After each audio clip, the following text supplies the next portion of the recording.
Sehän se on tämä tämmöinen matka jo elämässä.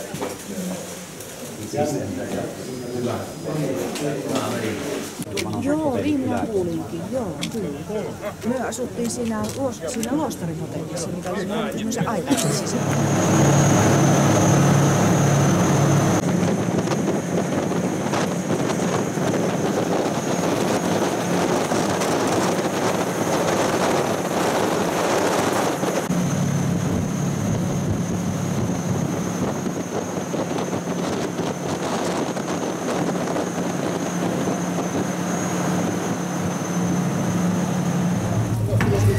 Sitä korkeutta.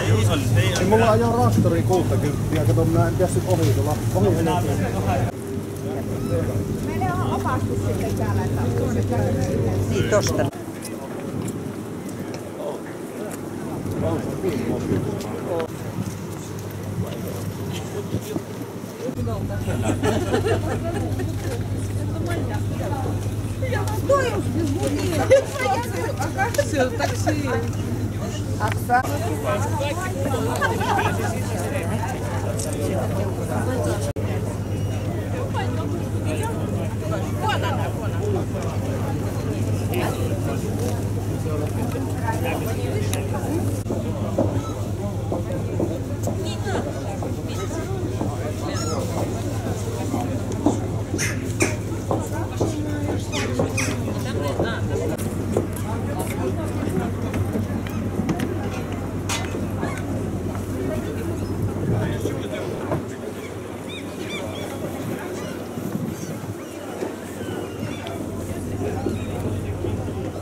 The bathroom's all the way back there.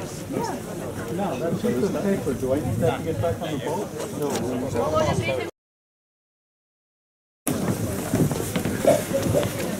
Joo niin, joo. Kuvasiko minä tuota videomastoa?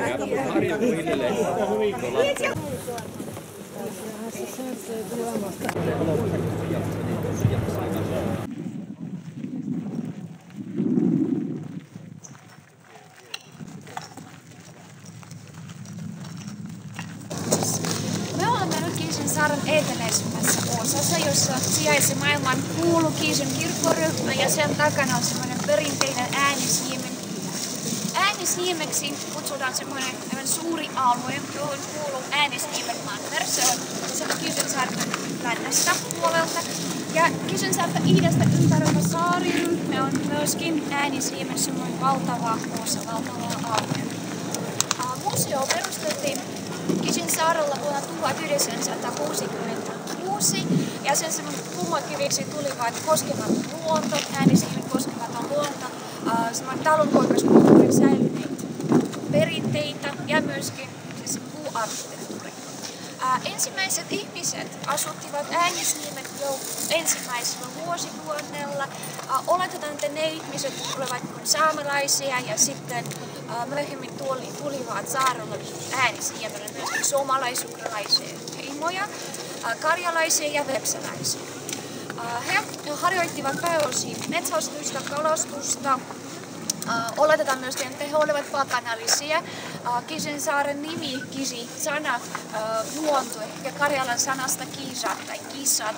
Se voi tarkoittaa pyhä paikka, jossa ennen kun pidettiin pakanallisia juhlamenoja. On olemassa vielä toinen tulkinta Kiisensaaren alkuperäistä. Se voi tarkoittaa myöskin sammalta, jotta ennen kun käytettiin seinien tulkitsemiseksi. 1200-luvulla Novgorodista ja Pihkovasta Äänesniemelle saapui venäläisiä. Siis semmoista heidän semmoinen joukolo, he muuttivat Äänesniemelle, koska silloin käytiin Novgorodissa, eli Venäjällä käytiin semmoinen sota semmoisen saksalaisten riittarikyntien kanssa. Myöskin Mongolien hyökkäysuhka, kun pakotti heitä tulla Äänisniemelle. He etsivät semmoista rauhallisempaa asumispaikkaa.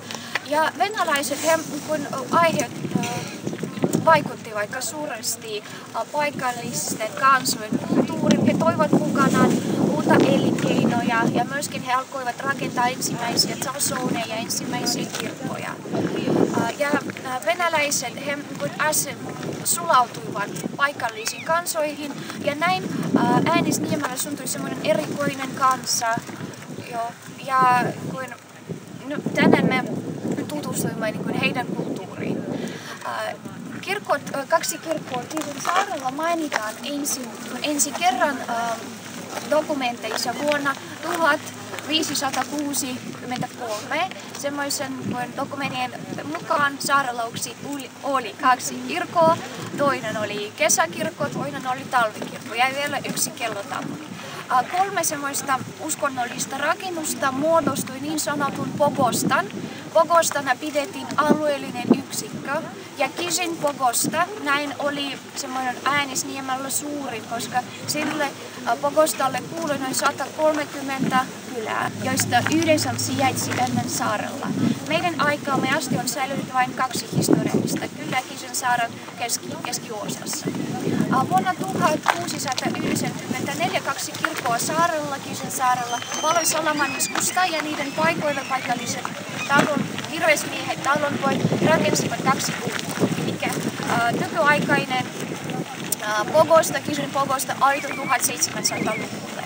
Nyt me mennään kirkkoja kohti ja sitten mä jatkan. Jos teillä on kysymyksiä, siis mennään.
Спасибо за внимание.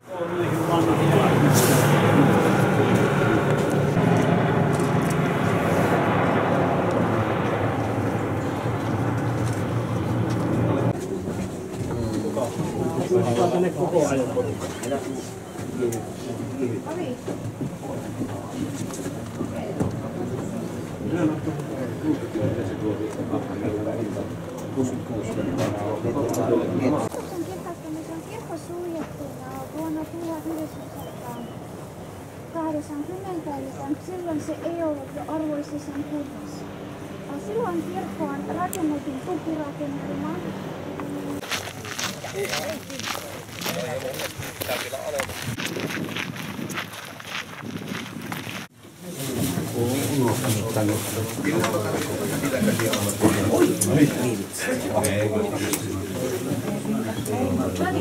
Talvikirkossa tavallisesti asuttiin talvella, koska tässä oli lämpimämpi. Eli talvella oli paljon lunta ja siis lumen kinaukset suojelivat ensimmäisen kerroksen seinät tuulesta ja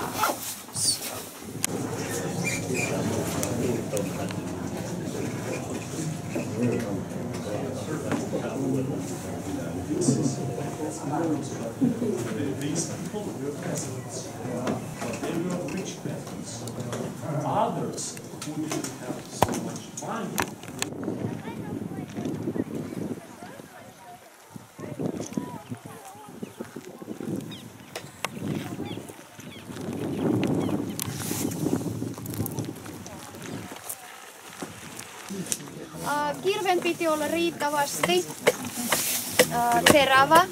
Joo. Ja ollaan siis hyvänä kirvesmiehenä sitten talonpojat, kun voivat noin riittävästi helposti viestiä niitä riittävästi paljon. Siellä on oasiaksi, kun niitä noita aikoinaan sanottiin, kun heiniä pantiin oasiaksi. Niin, onko tuo mitä?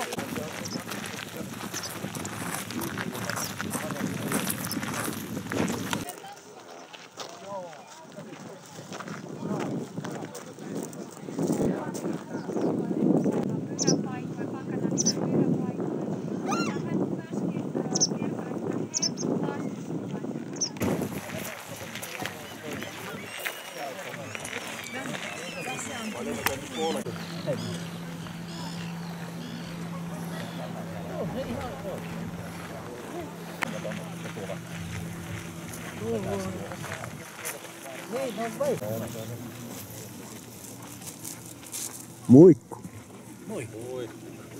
Sääri.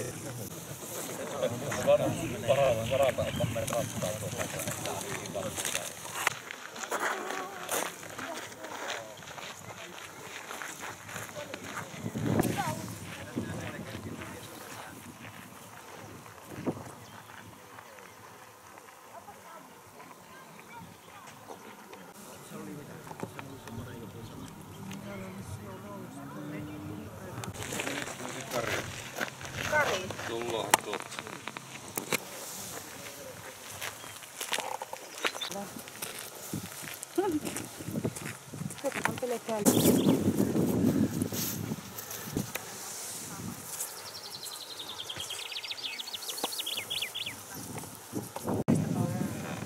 Meidän kesä. Viito tuohon vielä nyt pääksi. Hirmu huuto.